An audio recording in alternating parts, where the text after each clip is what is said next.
Recently, I acquired from my good friend, Barry Gill Alberg, a collection of antique buttons that he dug up here in Saginaw, Michigan, and I combined that collection with a collection of ones that I had found too. In the collection are metal buttons, there are some stone buttons, and there are a lot of shell buttons too. I don't know a lot about buttons, but I'm beginning to research and learn more. But I did know that from watching videos of mudlarks in England or nut and noggin here on YouTube, that what is called flat button goes back a long ways. Here in the United States, it goes back to colonial times. Well, in the collection that I obtained from Gill, there are 6 flat buttons, and so I started doing some research on them. On one of them, I was able to date these to a period of 1800 to 1840, because on the back of one in particular are the words rich orange color. Color is spelled C-O-L-O-U-R, and it's a quality mark, and it indicates that it was British made. The manufacture of buttons here in the United States didn't really take off until the 1830s, so most were imported from England or other areas of the world. The time frame of 1800 to 1840 is particularly significant to me, because here in Saginaw, in 1822, the government set up a fort, Fort Saginaw, and that was only 3 years after the Treaty of Saginaw, in which the Indians of the area had given up most of their lands to the Great White Father in Washington. Because of the age of these buttons, it is not too far of a stretch of the imagination to assume that they were affiliated with the men at Fort Saginaw. Again, 1822. They were found in the right location. The Fort Saginaw, was located on the corner of Court Street and they believe it's Harrison, near the Court Street Bridge and the Pordney Hotel. That was the site of the fort, and the buttons were found right in that vicinity. So chances are good that they're from the fort. So I want to read to you a little background from the fort, from a book called Indians, Jacks, and Pines that was published here in Saginaw. I think it was around 1962. It's a nice little history of the area. But these buttons, I believe, with good reason, are a part of this story. So I quote from the book, "Once the treaty was signed, the United States government began to sell land to settlers. And this angered the Indians because they realized for perhaps the first time the spoken word of white man assuring them they could continue hunting in the forest, and the written word which gave title to the land to the government could carry 2 very different meanings. Although General Cass had said the Indians could go to and from their wigwams without interference, the white settlers did not want the Indians walking across their property. And the Indians became unruly and frightened the settlers, and pressure was on the government by the settlers for protection, and finally in 1822 the government decided to establish a military fort at Saginaw.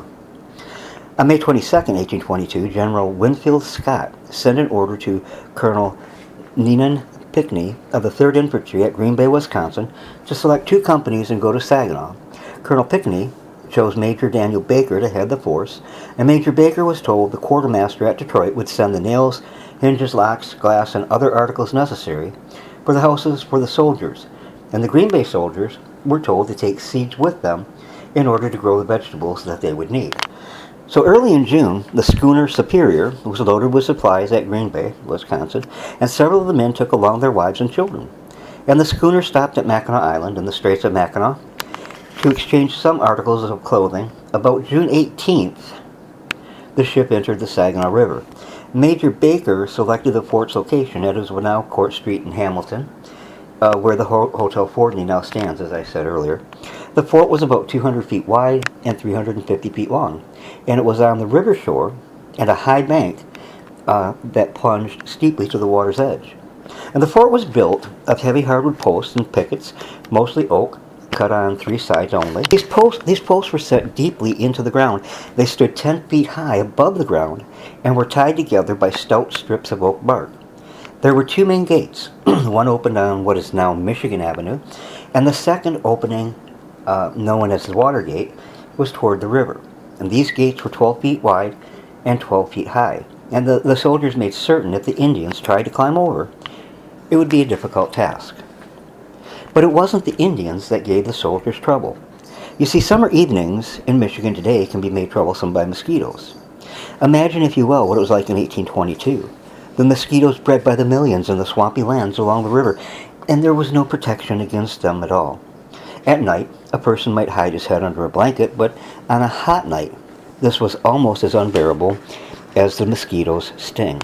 The mosquitoes infected the soldiers with malaria, then termed the fever, and soon reports were reaching Detroit that the Saginaw Fort was an unhealthy location, and this report arrived at a time when men of wealth were eyeing the wilderness around Saginaw as a likely spot for development of a town. And many men were busy buying land and selling it to the Easterners who wanted to move to the frontier, which Michigan was the frontier at that time. These businessmen feared that reports of sickness at Saginaw might frighten off their prospective land buyers. So the reports were concluded, and the Saginaw area continued to be advertised as healthy and a good place to live. These land speculators were helped with their story by nature. As winter came on, the swamps of course froze, and most of the area around here was swamp, and the mosquitoes disappeared, and there was no sickness. And all winter, the government land surveyors were busy.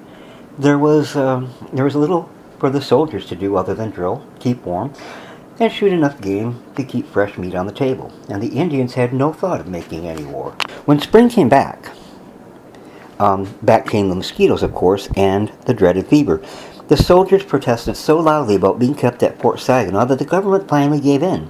And when Detroit learned that the fort was to be abandoned, the land speculators became alarmed and sent a letter to the Secretary of War, John C. Calhoun. And the letter said, "The flourishing village of Saginaw is beautifully situated, and the health of the inhabitants is equal to any village in the territory."